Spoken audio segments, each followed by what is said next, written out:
thanks for coming to the unicorn reading today. I have my unicorn horn on in honor of this reading today. I cleansed and purified and prayed and shuffled, and 3 cards came out because they want me to do 3 cards for a while until they tell me different. So today we're not having a bonus reading, just to make it a little bit quicker. And you probably will hear my dogs in the background because they like to tap dance around when I'm doing this. And also, if some of you heard some of my other readings, you know that I said that I have to have an air conditioner on. It's summer here and it's really hot. And so there's a humming noise in the background, and I apologize that it's not a pristine sound, but it gets too hot in here when I'm channeling to turn that thing off. So, but I may try to turn it down a little so it won't be so loud. Thank you, Source, Love and Light. We are sovereign, free beings with our will to bring these beautiful messages from Source. Now for a collective, they said they want to focus on some twin flame energies. So I'm a twin flame. I don't know if I told you guys that. If you haven't seen any of my other videos, you might not know that. So they want me to turn the cards over and talk about them one at a time. Magic. Oh my god, I love this card. I'm not going to zoom in on it because this camera doesn't like to auto-focus like that, and it really, I don't know if it'll do it. But it says, make a wish, believe in miracles, magic surrounds you. Oh my gosh, if you notice, there's some fairies in this card. Genevieve is giggling. They want me to read something from the book, so let me see what they want me to look at here. Normally I have this open so that I don't have to fumble around and try to get it out. So for some reason today I didn't. Magic. The unicorns and fairies have come together to remind you of your connection with magical beings. They invite you to ask for their combined support. A situation in your life may need an extra dash of fairy dust and a beam of unicorn light to help you resolve it quickly and easily. Perhaps you have a power of magic and miracles that comes from within. Or this simply may be a joyful invitation to make a wish and know that you are surrounded by magic at this time. Call on the fairies and unicorns to remind you, to guide you, and help bring you to an even higher place so that you can get a higher outcome. Ask them to show you unmistakable signs that they are with you, and spend time out in nature speaking to them. Call on them as a team, knowing that the lightness and fun of the fairies is the perfect complement to the loving energy of the unicorns. That's very true. They have a very similar vibration, guys. They whisper in your ear, make a wish and believe it is already so. Believe in us. Believe in magic, now and always. They want more people to believe in them and not make fun of them and think it's dumb. It's like people tend to think, people of a certain mindset tend to think that things magical are dumb, or they've even gone as far as created them as an evil thing, creating evil movies and dark entity inspired scripts and folklore about them. And I've been told that fairies, they have sort of an ego of their own way, and both fairies and unicorns, they they live in different realms. So if you see them, it means that you're able to have your vibration in such a way that you can tap into their realms. And it's always light and beautiful and protective and loving. And unicorns especially are all about love. And if you ever encounter either of these beings that try to feel harmful or not, or negative, you're encountering a negatively created being that mimics these, because some people may be ready to hear that everything has a dark side and a light side. Even the dark has created even their own version of twin flames, but it doesn't have the true connection to source light love that the true ones have. And that goes for also unicorns and fairies, because that's why they have to do negative things and try to suck off of the life and energies of those of us that are truly connected in that way, because they have chosen to try to gain power in this other way by living off of the light of beings that are connected. So the best way to combat that is constantly create awareness of the different aspects of how you think, feel, speak, and choose to be in the world, and keep grasping onto the part of you that is connected to source, love, and light, and you develop skills of consciousness that help you be able to discern which is which, what's trickery and what. I mean, if you have somebody that's like saying to you,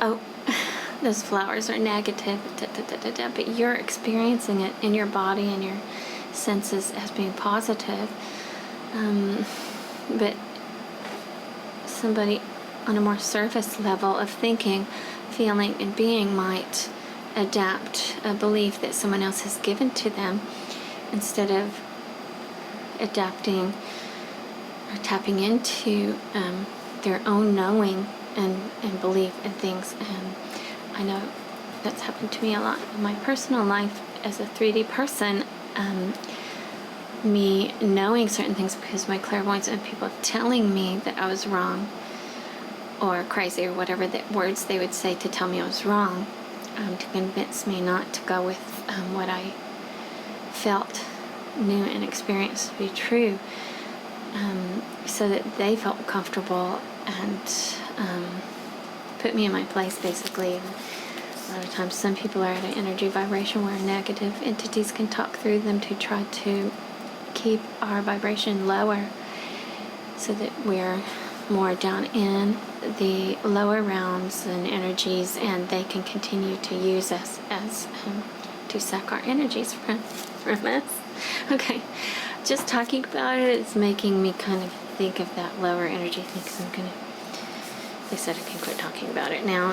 They felt it's important for some people to hear, to remind them, because they've heard it before. A lot of you have heard it before, and this is your reminder to take note of, pay attention, and stay true to yourself and believe in yourself, and face all challenges with love of yourself first. Okay, so, oh my gosh, they love you. That's what they said to tell me. I mean, that's what they told me to tell you. And I think that's also profound. They did want to tell me that. Abundance. I keep getting this card, you guys. Seriously, there's a lot of cards in this deck. I just love this card. For obvious reasons, rainbows, unicorns, hello, flowers. The abundance card says, enjoy the beauty of life. Your supply is unlimited. Blessings are coming to you. It's so interesting because they want me to tell you that for so many years, I mean years and years, I've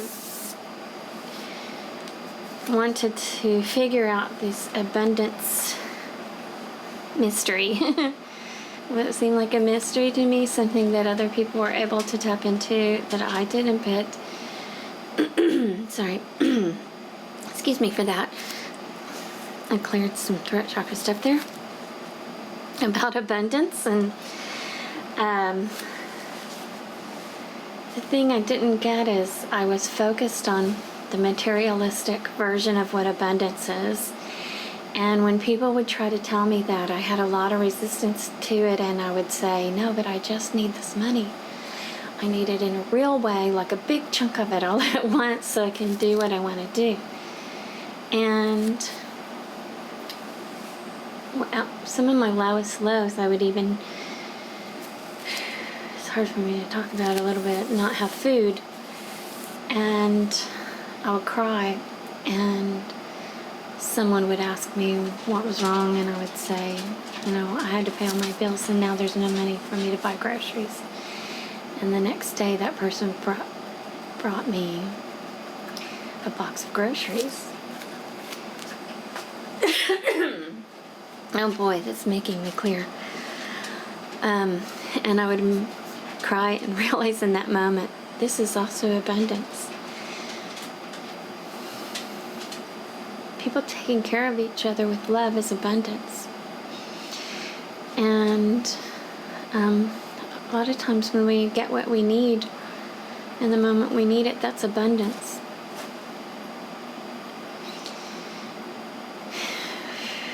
They said everyone will kind of think about and contemplate what that means for them.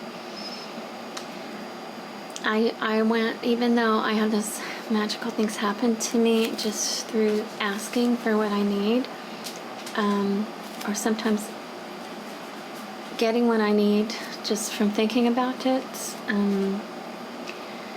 I still had to clear a lot of abundance blocks that I created for myself by believing that I wasn't worthy and things like that. Working on those deep beliefs, you have to clear away the deep beliefs that are underneath all of these surface things you say and do and feel about yourself, that you aren't worthy to receive or that you shouldn't have it. And also, I will say very clearly that dark energies do play on those things, and they will come in if you have that belief, and they will enhance your feeling of lack in different ways, tiny little ways, so that you build up a belief system for yourself. And through other people, they'll say to you, you don't deserve that, you shouldn't have that, things like that. And then they keep solidifying this belief, and they methodically work on you so that then when it comes to time where you're supposed to make money, then even maybe through your parents, they'll work on those beliefs through your parents, and have people in your life who are guiding you to tell you that you can't make money and things like that. So, mine was also my artwork. Whenever anyone asked me what I wanted to be, I'd always say an artist, always. And then I had these people in my family that were not the ones really saying. It was dark entities working through them, and some of it was a little bit because of maybe them not knowing, ignorance, and doing drugs, and just saying the things. You can't do that, you can't do that, you can't make a living at that, like pounding that message to me anytime I expressed that that's what I wanted. And then when I got older, I had many of those same family members not even remember they had said all these things, and come back in and say, I never understood why you didn't pursue your art, you're so good at it. And in my 20s, my reaction to that was anger, and it just really upset, and blaming them for all those years of saying those things to me, and now saying, also blaming me for not doing it. So fast track yourself by going straight to the core root. Some people call it wound. Core root source of that false belief, and work on deciding to get some new beliefs, and every time you have that belief come back, just work on awareness of it. It doesn't go away all at once, see, because it didn't happen to you all at once, see. So, okay, they want me to kind of quit talking about that now, but they are sending me a lot of light and pulsating light and healing energy for that subject, because that's a common theme amongst spiritual and magical beings who've forgotten who they are, and they need a touch of that remembrance and light and love and coming back to their true authentic nature of expressing themselves creatively in whatever way that means. And maybe somebody even paints rocks, or tells stories to other people, or helps other people do those things. And in order to have somebody who's really good at successfully helping, like a creative person, do those things, they also need to have a little spark in them and part of them that believes those things and understands those things about themselves, what their creative talent is, even if it's like PR work or crunching numbers or writing good context for people or something like that. So it's all symbiont circle type energy, and we help each other. You don't have to be the artist. You can be the artist behind the artist. That's what I call PR people. But I want you guys to really think about that. You journal about how you feel about that. Journaling is great because a lot of times a lot of stuff happens to us, and we kind of sort of file it away, not totally forget about it, but go back and read it later, and then you're like, wow, that was really profound. Another fairy, what do you know? Thanks, Genevieve, sweet. I love this one. Oh, sorry, but I just think this one is so cool. Delight. Count your blessings and enjoy life. Take pleasure in simple things and always expect the best. And I know some people are always encouraging everyone now to delve down into your darkness in order to experience your lightness. And there is truth to that. That's the spiritual work, right? But you do. The funny thing about that is, even when you're delving down into your darkness, see, you have to keep a positive attitude about delving down into your darkness, even when you're experiencing all the dark things that happen to you, and you're coming to terms with the idea that there's contracts maybe in a spiritual field, allowing those things to happen to you, and you're working through all of the wounds that have kept you trapped in lack thinking and kept you trapped in loop thoughts that keep you attracting those things to you again, as if the contracts keep replaying and they won't stop until you stop them. And sometimes when things do come up, you have to re-experience how they feel, and a lot of us don't want to, and that's why we end up shoving them back down into little compartments in our energy fields, and they sit there and become fragmented parts of us. So yeah, you have to open them back up to release them back into the light. And it is still about being in the light and being positive, because even though you're delving into those dark parts of you that feel that dark way and have thought those dark things and stuff like that, you're still having to keep in mind who your true source, light, and love self is, in order to be able to briefly experience those, mourn them, cry, feel the anger, express it out in some momentary expression. This is why exercise is good, because it can help you release some of that stuff. A friend and I were just talking about that. And, but, they're showing me a